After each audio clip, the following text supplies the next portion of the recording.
बच्चों, मैंने पिछली वीडियो में बल के प्रकारों को समझाया, बल की डिफिनेशन को समझाया।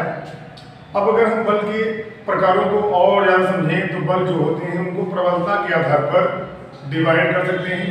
प्रबलता के आधार पर बल दो टाइप के होते हैं। एक होता है बच्चों संतुलित बल, सेकंड बच्चों टाइप का होता है असंतुलित बल। संतुलित बलों को बच्चों इंग्लिश में कहते हैं बैलेंस्ड फोर्सेस, बैलेंस्ड फोर्सेस, और जो कहते हैं अनबैलेंस्ड फोर्सेस। बच्चों, अगर किसी भी वस्तु पर एक या एक से अधिक बल लगे, अब देखो संतुलित बलों को बनाने के लिए बलों की उपस्थिति एक से ज्यादा होनी चाहिए। अगर अकेला बल कार्य कर रहा है तो वो कभी भी संतुलित बल उत्पन्न नहीं कर सकता।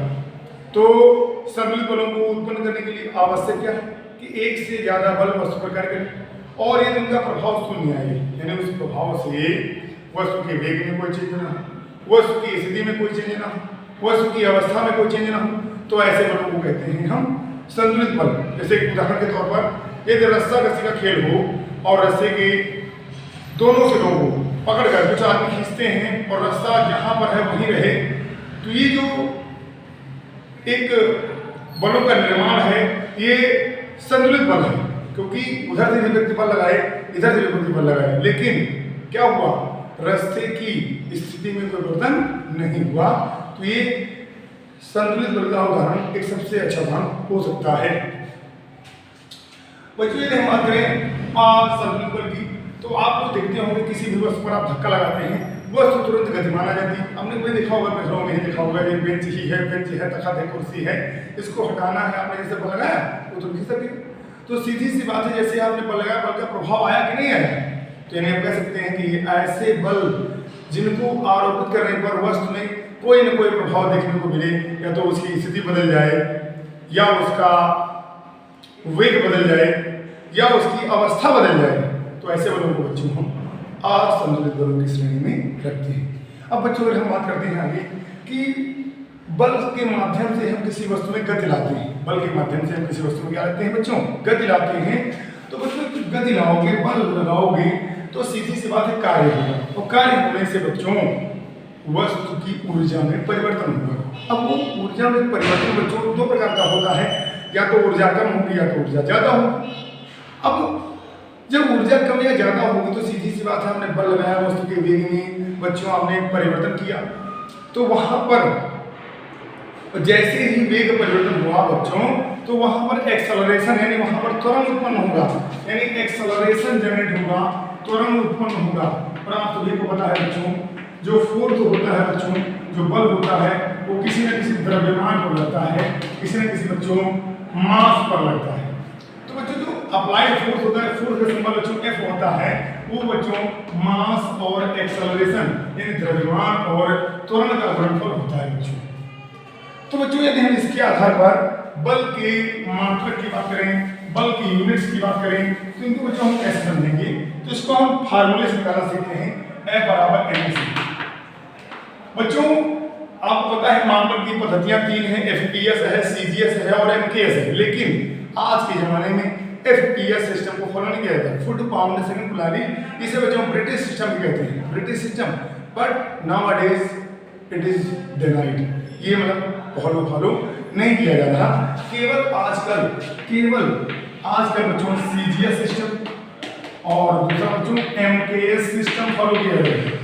बच्चों, MKS को बच्चों कहते हैं SI सिस्टम, इसका जो बड़ा रूप है बच्चों वो SI सिस्टम है, इंटरनेशनल सिस्टम ऑफ यूनिट्स। बच्चों, CGS सिस्टम में जो फोर्स की यूनिट होती है बच्चों, देखो centimetre gram second system, centimetre gram second system, CGS का फुल फॉर्म क्या होता है, centimetre, G for gram, S for second system. अगर बच्चों इसके आधार पर बल को बच्चों इसके मात्रक की बात करते हैं, तो सीधी सी बात है, m का क्या है, मास, मास का मतलब क्या है, द्रव्यमान, और a का मतलब क्या है, एक्सेलरेशन। तो बच्चों सीधी सी बात है, मास का द्रव्यमान क्या होगा बच्चों, ग्राम होगा, यूनिट्स क्या होगी बच्चों, ग्राम होगी, और एक्सेलरेशन बच्चों क्या होगी CGS में, सेंटीमीटर पर सेकंड स्क्वायर। अगर 50 की बात करें तो सीधी सी बात है, ग्राम किलोग्राम से रिप्लेस हो जाएगा, सेंटीमीटर बच्चों मीटर से रिप्लेस हो जाएगा, और सेकंड ही रहेगा क्योंकि सीजीएस सिस्टम में भी सेकंड आ रहा है, एमपीएस सिस्टम में सेकंड आ रहा है। तो टाइम एक ऐसी यूनिट है जिसकी टाइम एक ऐसी फिजिकल क्वांटिटी है जिसकी यूनिट्स सारे सिस्टम में सेम रहती है, चाहे एफपीएस में भी सेकंड आता है। तो इसके अंदर बच्चों हमने देखा कि फोर्स की CGS unit gram centimetre second square होती है और एमपीएस यूनिट किलोग्राम मीटर पर सेकंड स्क्वायर होती है। और इसी को जो टाइम कहते हैं, टाइम इसी को कहते हैं टाइम, और इसको जो कहते हैं न्यूटन। बच्चों टाइम और न्यूटन में रिलेशन होता है, एक न्यूटन इज इक्वल टू 10 की पावर 5 डाइन, और एक डाइन में न्यूटन होते हैं 10 की पावर -5 न्यूटन। मैंने आपको इस वीडियो के माध्यम से इतना कुछ बताने का प्रयास किया है, बाकी हम आपको आगे न्यूटन और डाइन में रिलेशन अगले वाले वीडियो में बताएंगे कैसे प्रूव किया जाएगा। फिर उसके बाद बेटा हम आपको नई वीडियो में फंडामेंटल फोर्सेस से मिलेंगे, फंडामेंटल फोर्सेस के बारे में डिस्कस करते हैं। फंडामेंटल फोर्सेस बच्चों 4 टाइप के होते हैं, कितने टाइप के होते हैं बेटा? 4 टाइप के होते हैं। एक पहला क्या होता है? Gravitational force. बच्चों ग्रेविटेशनल फोर्स सब लोग इसकी हिंदी जानते होंगे, गुरुत्वाकर्षण बल। और सेकंड होता है weak nuclear force, weak nuclear force Hindi में कहते हैं दुर्बल नाभिकीय बल। और थर्ड होता है स्ट्रॉन्ग न्यूक्लियर फोर्स, इसे बच्चों कहते हैं प्रबल नाभिकीय बल। और चौथा होता है इलेक्ट्रोस्टैटिक फोर्स, इलेक्ट्रोस्टैटिक फोर्स इसे बच्चों कहते हैं विद्युत स्थैतिक बल या स्थिर विद्युत बल या विद्युत स्थैतिक बल भी कहते हैं, है ना बच्चों। तो इन फोर्स के बारे में हम बहुत ही डीपली डिस्कस करेंगे, इनके बारे में अलग से इनकी परिभाषा जानेंगे और ये कैसे काम करते हैं, कहाँ कहाँ लगते हैं, इनका क्या रेंज होता है, इन सब बारे में हम नए वीडियो में मिलेंगे आपके साथ। धन्यवाद, इसको देखिए और समझिए।